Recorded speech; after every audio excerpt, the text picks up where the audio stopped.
What's up, guys? JG here. Last video we kind of left you on with our brand new Talon. We were going to rip some shit up, and we did. I put probably maybe 10-15 miles on it. Nothing too crazy, but just got a good feel of the machine. Gotta say, so far, absolutely, really impressed. There's definitely some things I've come across it that I'm not a huge fan of. Just kind of hoping it takes some getting used to.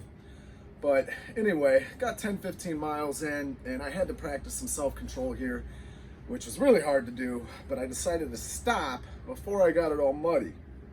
Now, why would I do that, you ask? Simple. I wanted mods. Wanted to throw some shit at it. I wanted to get all my wiring done before I got it muddy, because working on a muddy machine is just no fun. Then put a lot of hours in, went through about 1,000 zip ties, about 2 cases of beer, a lot of long nights out in the garage, but we're finally getting somewhere. So, to show you guys what we did, all right? So again, we started off with our bone stock Honda Talon. I went ahead and added a 40-inch curved light bar on the roof, okay? To get my wiring, Honda doesn't really leave much, so I really had to customize everything. I got a fused distribution center right here. All the high power stuff running off relays. I tapped into the Honda supplied keyed on ignition. So here's my 12 volt source. 12 volt source then feeds my switches, comes back to my relays, and then picks up my accessories right here. Doesn't really look like much, but I'll tell you, that part right there was really time consuming. Just coming up with everything, trying to make it look as good as possible, which, as you can see, I really didn't do that good of a job. Could have made it a little cleaner, but that's all right. Went ahead and added a Rockville Amplifier up under the dash up here. I know a lot of guys who go out and spend money on JL Audio and Rockford Fosgate and all kinds of nice high-end equipment. I really just wasn't trying to drop a couple thousand into this thing. Not on the audio anyway. Rockville's been good. It's definitely a cheaper brand, but for what you pay and what you get, I think it's a good bang for your buck. So now, that really shows that. We did kind of add this extra mud flap here. This is one of the things I do not like about the Talon is this is factory right here, this black plastic, which is kind of a mud flap, keep all the mud from getting up there. This piece right here was open, which if I left it open, I would have ended up covering my amp with mud, and really just wasn't trying to do that. So that's what we did there. Just kind of rigged some stuff up and made it work. Here's our light bar up here. Now the fun part is actually, let me get this guy out of the case here. The fun part is actually the interior. I wasn't a big fan of the interior, like I told you guys before. Aiden, if you want to get this from the back, will you get that video from right here? So what we did was added an iPad. So all my sounds, navigation is going to go through the iPad. Now, I was really a big fan of the Polaris Ride Command, which obviously Honda doesn't offer. So I kind of had to make something work. Originally, the instrument cluster was up here. I got a relocation kit. I put it up above the steering wheel, which I really feel like that's where it should have been to begin with, but it wasn't.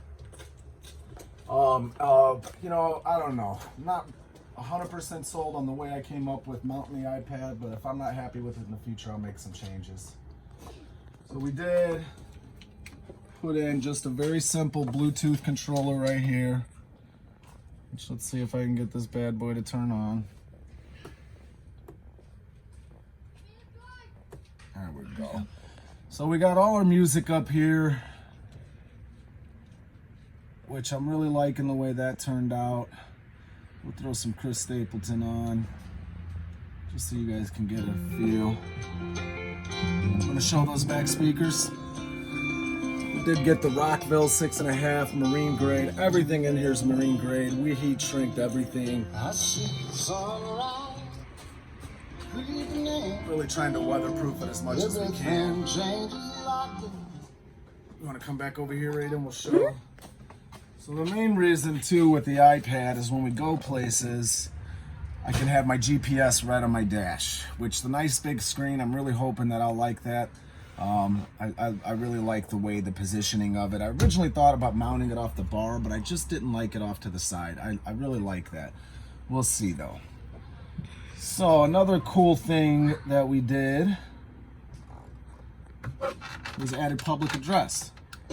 Breaker 19. Breaker 19. Which doesn't seem to be working. We'll have to figure out what's going on with that. But basically, microphone's tapped into the amplifier, comes right out over the speakers. We did also add a dual USB port right here. All green lights, of course. I don't know if you can see that. If you want to show, you're going to hand me the phone, I'll show them. So, we got dual USB port here. It is weatherproof. You just kind of snap that cover back over it. That'll keep it protected. That shows the instrument cluster right here. And then I added 2 rocker switches right here. One for my Sasquatch lights, which is the 40-inch light bar, and another one for my rock lights, which they're RGB. You can set them to any color. I have them mounted in the wheel wells, and I also have them mounted up here illuminating the shock towers. You can kind of see that. So really, and then that's the back speakers. We just mounted these marine grade speakers right on the roll cage. Kind of see what it looks like from the back. Still trying to make up my mind on if I want to keep these nets on or not. For right now, they'll stay, but we'll see what happens in the future.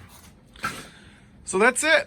Now I got it pretty much where I want it for now. I think I'm going to do some fender flares to protect from the mud, but we'll really kind of test that out today. We finally got some nice weather.